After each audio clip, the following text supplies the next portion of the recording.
Okay, hello friends.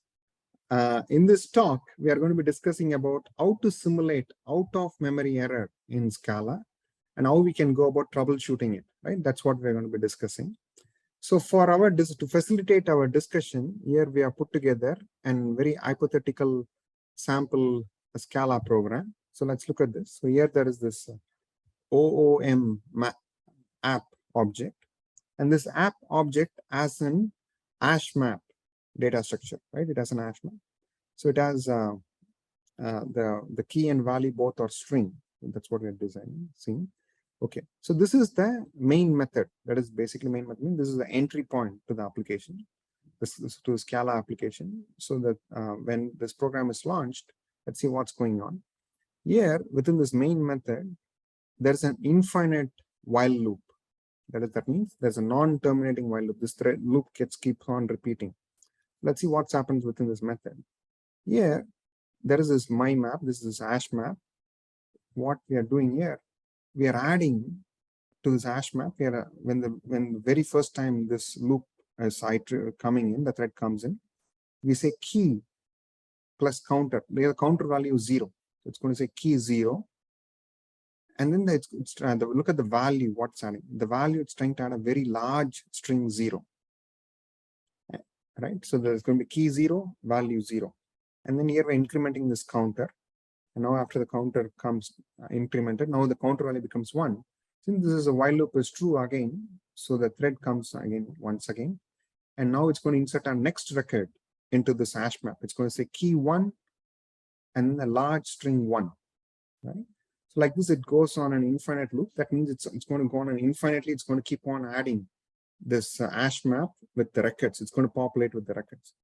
When this hash map size grows beyond your XMX, there is a heap size that has been configured on the Scala program, resulting in java.lang.OutOfMemoryError Java heap space. Right? That's what you'll end up with, that error. So basically, how to go about troubleshooting this? How to go about troubleshooting this problem? So what you can do when this problem is happening, right, before it crashes, or when it crashes, you want to take a heap dump from the application, and then you want to analyze this heap dump, and then you want to see what is triggering, right? But there is also another automated approach, what you can look at using. It's called as, we use this, there is this open source script called as a yCrash.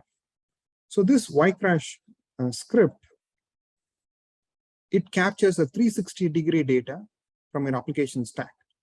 So it captures like 16 different artifacts, all the way from your Java virtual machine application layer and your stack operating system. Completely, it captures all these data. So one of the data that it captures is heap dump. See, by default, the yCrash script does not capture heap dump, but only when you configure it, it's going to capture, because heap dump is an intrusive operation. All other artifacts captured here are non-intrusive, and it does not add any noticeable overhead. So heap dump is intrusive. So you need to specify in your yCrash script configuration, you want to say that I want to capture this heap dump. When you specify that, heap dump is going to be captured for you.